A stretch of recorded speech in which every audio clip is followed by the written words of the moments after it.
주님이 겟세마네 동산에서 기도하셨습니다. 주님이 겟세마네 동산에서 기도하신 내용입니다. 아버지여, 만일 아버지의 뜻이면 이 잔을 내게서 옮겨 주시옵소서. 주님이 마셔야 한다는 이 잔은 십자가 형벌입니다. 십자가 형벌은 지구상에서 가장 고통스러운 사형 방법입니다. 그와 같은 고통스러운 십자가 형벌을 할 수만 있으면 피하게 해달라는 예수님의 기도입니다. 그러나가 중요하죠. 그러나 내 뜻대로 마시고 아버지의 원대로 하옵소서. 우선순위가 분명해야 됩니다. 내 뜻도 중요합니다. 그러나 주님의 뜻이 더욱 중요합니다. 그날 밤입니다. 주님의 겟세마네 동산에서 땀방울이 핏방울이 되도록 기도하시던 바로 그날 밤입니다. 로마 군인들과 대제사장의 부하들과 바리새인들이 고용한 사람들 약 500명 정도 되는데 이 무장한 사람들이 예수님을 체포합니다. 그리고 밧줄에 꽁꽁 묶인 채로 끌고 갑니다. 우리 주님은 밧줄에 꽁꽁 묶인 채로 어디로 끌려갔습니까? 먼저 안나스에게 갑니다. 안나스는 전임 대제사장입니다. 사람들이 주님을 전임 대제사장에게 끌고 간 이유가 무엇입니까? 현직 제사장이 아님에도 불구하고 안나스에게 간 것은 진짜 권력은 안나스에게 있다. 그런 뜻입니다. 현직 대제사장 뒤에서 전직 대제사장 안나스가 조종하고 있다. 권력이 뒤에 숨어 있다는 거죠. 당시 교회들이 그만큼 타락했다는 증거가 됩니다. 안나스는 현재 대제사장인 가야바에게 예수님을 보냅니다. 가야바 현 대제사장은 예수님을 죽여야 한다고 생각한 사람입니다. 그러나 가야바에게는 사형 집행권이 없습니다. 그래서 예수님을 사형 집행권이 있는 로마 총독 빌라도에게 보냈습니다. 빌라도 총독이 보니까 예수님은 죄가 없습니다. 자기들의 종교 문제입니다. 자신들의 종교적인 문제는 자기들끼리 해결해야지 로마 총독인 내가 관여할 일이 아니다. 이렇게 생각했습니다. 그래서 예수님을 자기들의 왕인 헤롯에게 보냈습니다. 헤롯 왕은 자신의 왕권을 지키기 위해서 두 가지 처신을 합니다. 하나는 실제 권력을 가진 로마 총독과 좋은 관계를 맺어야 됩니다. 그리고 다른 하나는 유대인들에게도 인심을 잃어서는 안 됩니다. 유대인들의 주장은 예수님을 죽이자는 겁니다.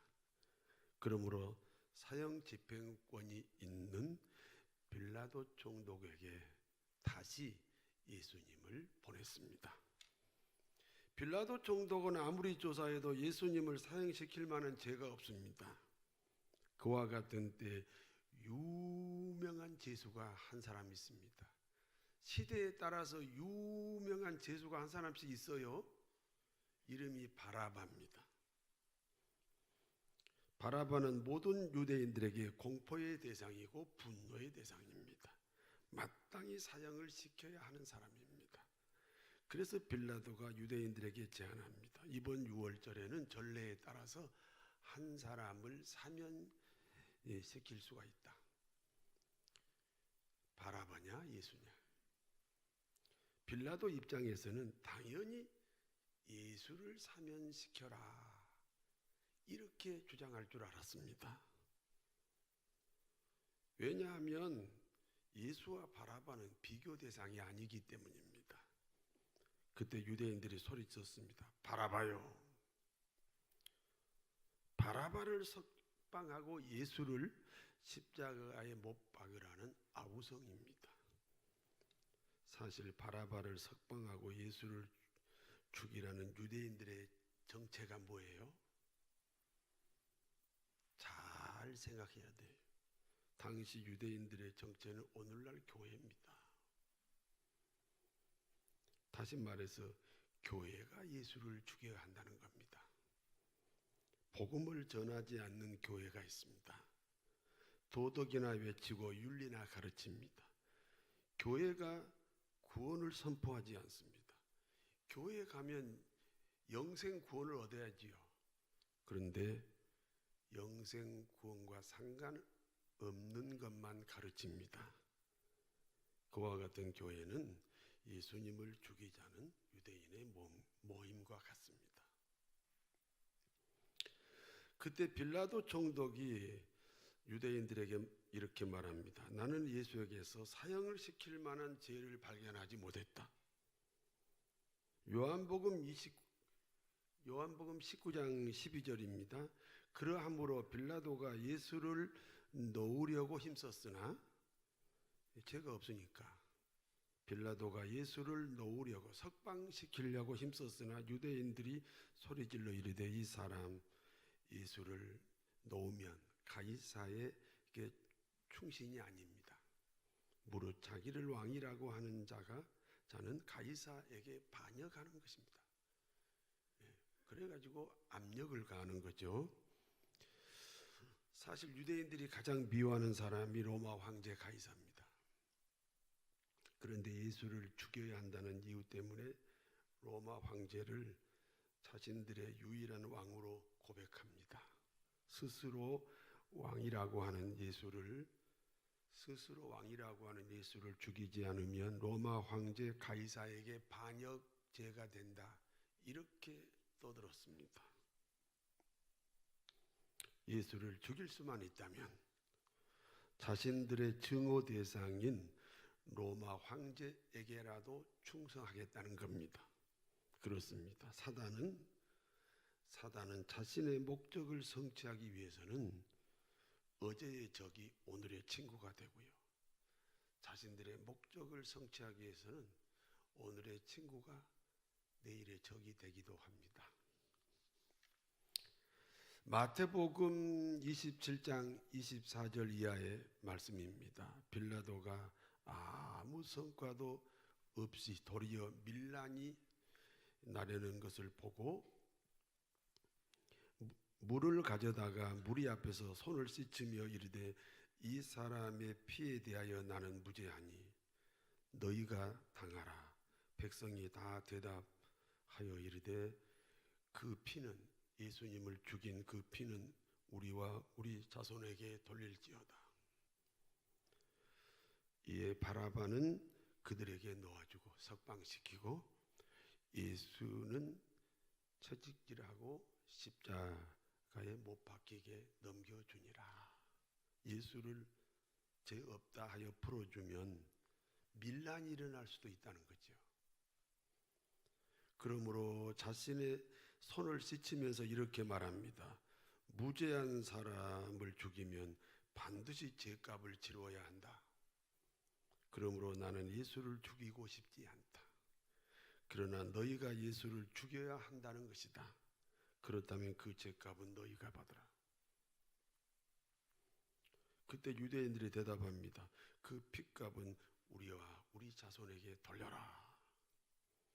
그래서 빌라도 총독은 어쩔 수 없이 예수님을 사형시켰습니다. 그 후 유대인들은 예수를 죽인 핏값을 어떻게 받았습니까? 2000년 후입니다. 독재자 히틀러가 유대인을 600만 명을 죽였습니다. 히틀러가 600만 명의 유대인을 죽일 때 제목이 뭔지 아십니까? 예수를 죽인 사람들이라는 겁니다. 하나님은 죄 없는 예수님이 죄인으로 죽은 그 핏값을 히트러를 통해서 받아내고 말았습니다.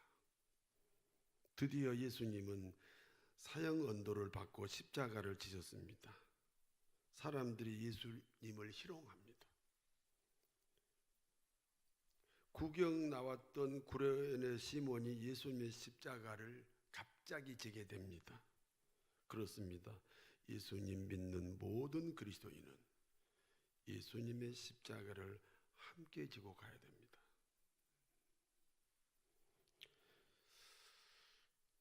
오래전에 저에게 환상을 보여주셨습니다. 예수님이 십자가 지고 골고다 언덕을 올라가는 광경입니다. 수많은 사람들, 특히 여인들이 울면서 따라갑니다. 저도 그때 주님을 따라가며 울고 또 울었습니다. 골고다 언덕에 예수님이 십자가에 매달리게 되었습니다. 사람들이 지나가면서 이렇게 말합니다. 다른 사람을 구원시킨다는 예수여, 너 자신이나 구원해보라. 비웃고 손가락질합니다. 침을 뱉고 지나갑니다. 제가 여러분에게 질문하겠습니다. 고개를 들고 이 질문에 대답을 하셔야 됩니다. 주님은 전지전능하십니다. 물리로 걸어가셨습니다. 죽은 사람도 살렸습니다. 보리떡 5개와 물고기 2마리로 5,000명을 먹였습니다. 풍랑을 잔잔케 하셨습니다. 벙어리 말하게 하고 기머거리 듣게 하고 소경 눈뜨게 했습니다. 귀신을 쫓아내시고 안진뱅이 걷게 하시고 중풍병자를 뛰게 하셨습니다. 38년 된 병자도 고쳐주시고 12해 혈루증으로 앓고 있는 한 여인의 혈루병도 고쳐주셨습니다. 주님이 말씀하시면 백부장의 하인의 병이 떠나갔습니다. 그렇게 전능하신 예수님이 십자가에서 내려오지 못한 이유가 뭡니까? 제가 질문하는 거예요. 이거는 객관식이요. 제가 답을 2개 드려요. 하나는 주님은 전능하심으로 내려올 수 있다. 그러나 우리의 죄값을 치르기 위해서 참고 내려오시지 않았다. 이게 1번입니다. 2번째, 사람들이 비웃는 것처럼 주님은 무능하셔서 내려올 수 없었다. 어느 거예요? 네? 주님은 전능하시다니까. 죽은 사람도 살렸다니까. 그러니까 내려올 수 있는데 우리 죄를 대신 짊어지려고 참고 내려오시지 않았다. 이게 1번이야. 2번은 사람들이 비웃는 것처럼 무능해서 못 내려왔다. 어느 거예요?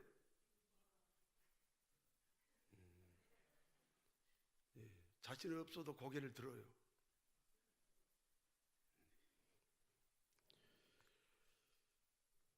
정답은 2번이죠. 무슨 소리야? 주님은 전능하신 분인데 내려올 수 있는데 우리 죄를 대신 값을 치르려고 안 내려오신 거 아니야? 이게 1번이거든. 2번은 뭐예요? 사람들이 무능해서, 사람들이 비웃는 것처럼 무능해서 못 내려오신다. 이게 2번인데 답이 2번이에요. 여러분이 거기 매달려 계시면 내려올 수 있어요, 없어요? 그래서 주님이 못 내려오신 거예요. 주님은 지금 누구 몸으로 거기 매달려 계세요? 나의 몸으로 매달려 계신 거예요.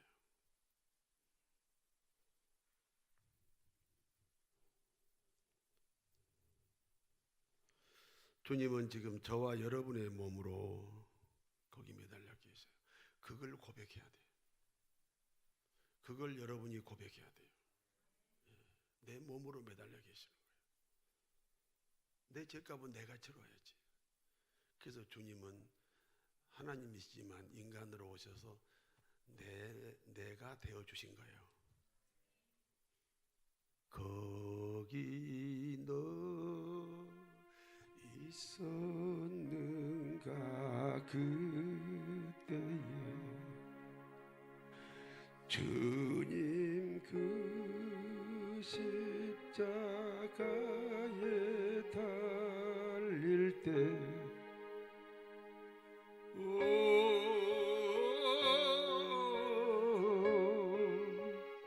때로 그 일로 나는 떨려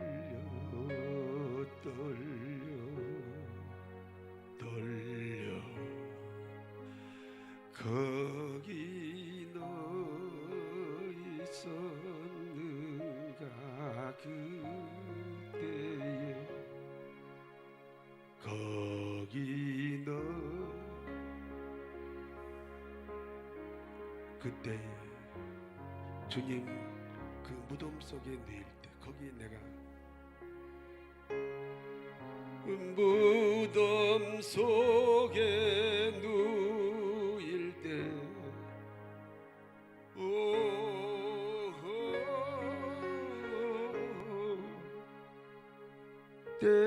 때로 그 일로 나는 떨려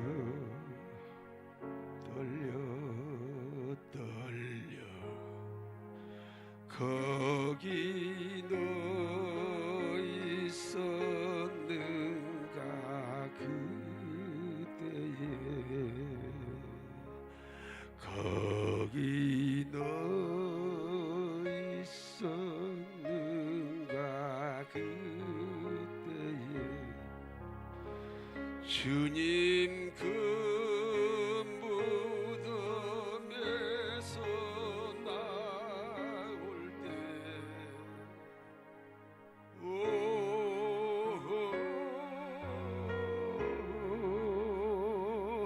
때로 그 일로 주께 영광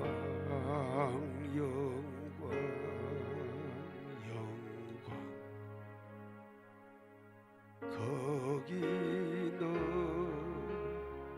있었는가 그때에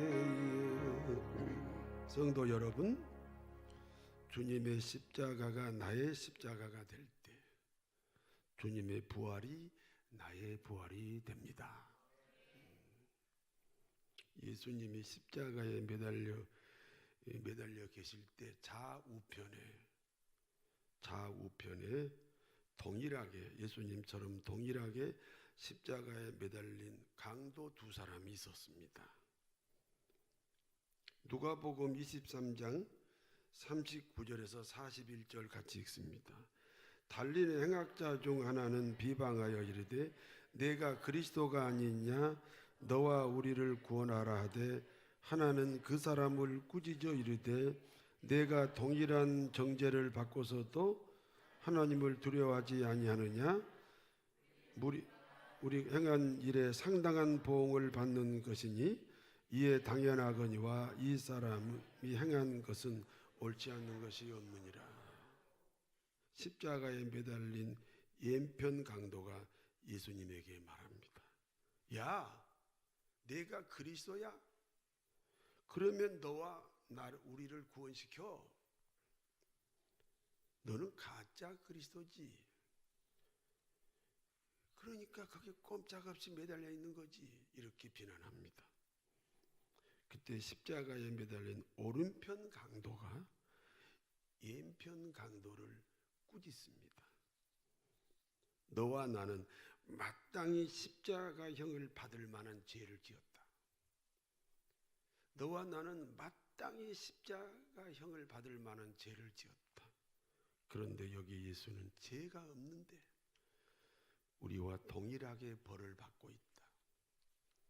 죄 없는 사람이 죄가 있는 우리와 동일한 벌을 받고 있다. 그러므로 죄가 있는 너와 나는 하나님을 두려워해야 된다. 때로는 의인이 고난을 당하잖아요. 그러면 의인이 아닌 불의한 나는 하나님을 두려워하는 마음을 가져야죠. 그렇습니다. 의인이 고난을 받을 때 불의한 우리는 하나님을 두려워해야 합니다. 그러므로 오른편 강도가 주님에게 부탁합니다. 누가복음 23장 42절에서 43절 같이 읽습니다. 이르되 예수여 당신의 나라에 임하실 때 나를 기억하소서 하니 예수께서 이르시되 내가 진실로 너희에게 이르노니 오늘 내가 나와 함께 낙원에 있으리라 하시니라. 예수여 당신의 나라에 임하실 때 나를 기억하소서. 그때 예수님이 말씀합니다. 진실로 진실로 네게 말한다. 오늘 내가 너와 함께 낙원에 있으리라. 예수 십자가에 자신의 십자가를 연합을 했습니다. 구원입니다. 여기까지가 본문의 내용입니다. 이제 본문이 주는 교훈을 말씀드립니다. 본문이 주는 교훈을 이해하기 위해서는 다음 질문에 대답을 해야 됩니다. 예수님은 어떤 분입니까? 옆 사람한테 한번 물어보세요. 예수님은 어떤 분입니까? 예수님은 본시 하나님이에요. 알고 계시죠? 그와 같이 하나님이신 예수님이 인간을 구원하시기 위해서 인간으로 오셨습니다. 마리아라는 처녀의 몸에 들어가셨습니다. 처녀인데 아이를 잉태할 수 있습니까? 하나님이니까 가능합니다. 그리고 10달을 채우시고 아기 예수로 태어나셨습니다. 여자가 낳았으니 사람이지요. 그러나 하나님이 인간으로 왔으니 죄가 없습니다. 고린도전서 13장 1절에서 3절의 내용입니다. 사람이 방언을 하고 천사의 말을 할지라도 사랑이 없으면 소리나는 구리가 되고 울리는 꽹과리가 된다. 사람의 방언이란 인간이 할 수 있는 최상의 언어입니다. 천사의 말은 사람의 한계를 뛰어넘는 아름답고 부드러운 언어입니다. 그럴지라도 사랑이 없으면 소음에 지나지 않는다. 내가 애언하는 능이 있어 모든 비밀과 모든 지식을 알고 또 산을 옮길 만한 믿음이 있을지라도 사랑이 없으면 내가 아무것도 아닙니다. 하나님의 비밀을 알고 세상 지식에 통달했다는 것은 탁월한 신앙입니다. 그것뿐이 아닙니다. 산을 옮길 만한 믿음도 있습니다. 그럴지라도 사랑이 없으면 그와 같은 은사가 무효가 됩니다. 내가 내게 있는 모든 것으로 구제하고 또 내 몸을 불사르게 내어줄지라도 사랑이 없으면 내게 아무 유익이 없느니라. 재산을 모두 정리해서 가난한 사람에게 다 나누어 줬습니다.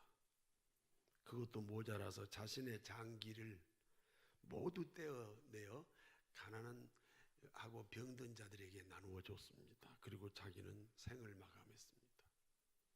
아니, 간도 떼주고 콩팥도 떼주고 다 떼줬으니까 그리고 생을 마감했습니다. 그럴지라도 사랑이 없으면 아무 유익이 없습니다. 무슨 뜻입니까? 그와 같은 희생이 사랑이 아닐 수도 있다는 겁니다. 그와 같은 희생이 사랑이 아닐 수도 있다. 고린도전서 13장 1절에서 3절 말씀입니다. 그러면 도대체 무엇이 사랑입니까? 예수 그리스도가 사랑입니다. 하나님의 자리를 버리고 인간으로 오셨습니다. 죄인이 되셨습니다. 그리고 그 죄인이 받을 형벌을 받으셨습니다. 모든 그리스도인 안에는 예수님이 계십니다. 여러분 예수님 믿으세요? 여러분 안에 예수님이 계십니다. 예수님이 계시다는 증거가 무엇입니까? 상대방이 되어주는 인카네이션입니다. 상대방의 눈물이 나의 눈물이요, 상대방의 허물이 나의 허물이요, 상대방의 아픔이 나의 아픔입니다. 상대방의 슬픔만 나의 슬픔이 아닙니다. 상대방의 기쁨도 나의 기쁨입니다. 사람이 살아가는 일상에는 항상 상대방이 있습니다. 가정에도 있고 직장에도 있고 세상에도 있습니다. 상대방이 되어주는 그와 같은 마음과 행위가 사랑입니다. 앞뒤 사람에게 한번 인사합시다. 나는 내가 되어 주겠습니다.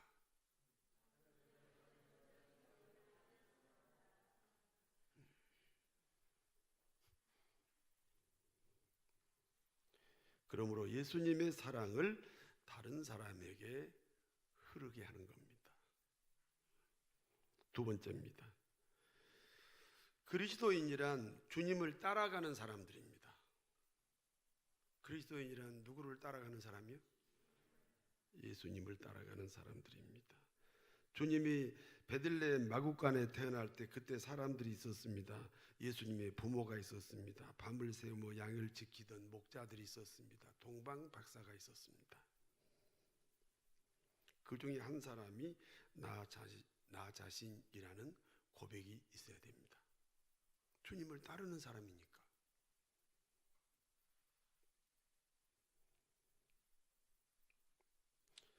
주님이 기적을 일으키는 현장에 수많은 사람들이 있었습니다. 오병이어로 5,000명을 먹일 때 5,000명이 있었습니다.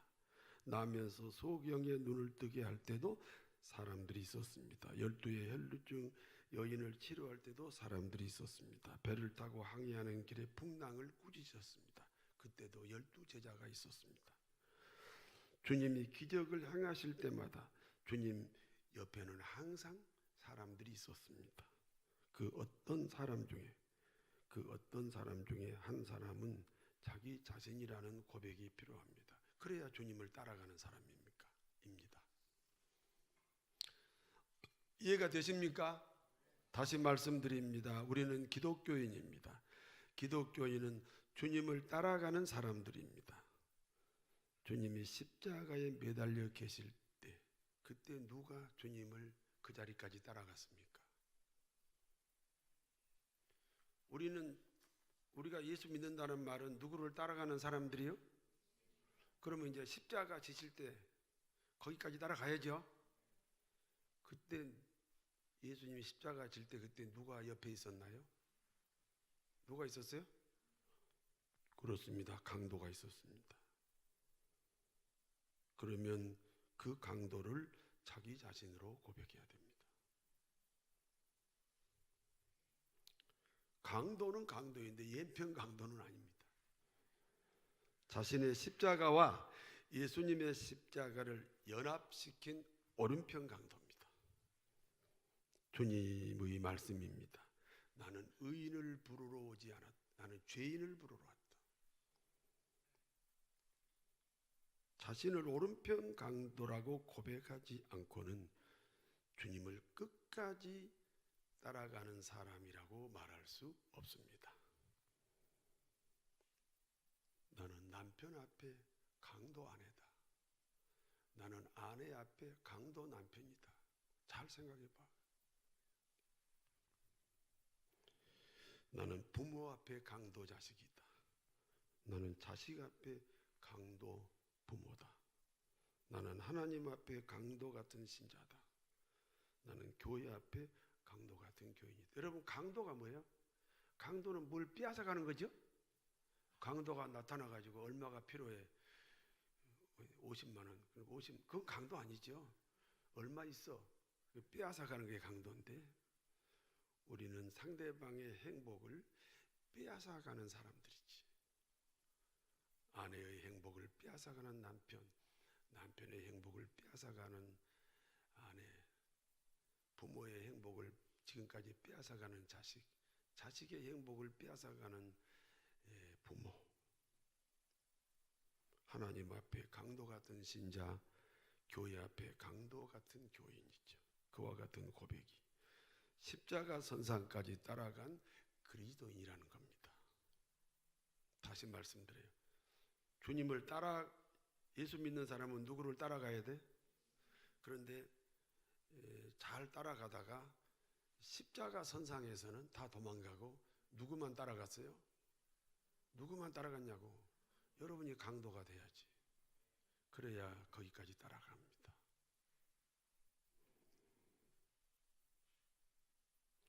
성도 여러분, 자신을 강도라고 강도라는 고백과 함께 십자가를 지나 부활의 자리까지 갑니다. 예수님은 사랑입니다. 하늘 보좌 영광 버리고 낮고 낮은 인간의 자리로 오셨습니다. 우리는 다 그리스도인입니다. 상대방의 자리로 내려가야 됩니다. 엄청난 희생을 하시려고 하지 말고 그냥 상대방의 자리로 내려가면 됩니다. 그리하여 주님이 주신 사랑을 이웃에게 나눌 수 있습니다. 우리 모든 그리스도인은 주님을 따라 천국까지 갑니다. 주님을 따르는 길이 영광의 자리일 때도 있습니다. 그러나 십자가 선상까지 따라가는 고난의 길도 있습니다. 자신을 오른편 강도로 고백함으로 천국까지 주님을 따르는 복되고 복된 성도 여러분 되시기를 진심으로 축원합니다. 거룩하신 아버지 하나님, 천지를 창조하신 하나님이 인간으로 오셨습니다. 그리고 나 같은 죄인이 되셨습니다. 그와 같은 사랑이 다른 사람에게 흘러가도록 그리스도의 증인이 되게 하옵소서. 전능하신 하나님, 나는 누구입니까? 강도라는 고백과 함께 십자가 선상까지 따라가는 천국 백성 되게 하옵소서. 예수님의 이름으로 기도하옵나이다. 아멘.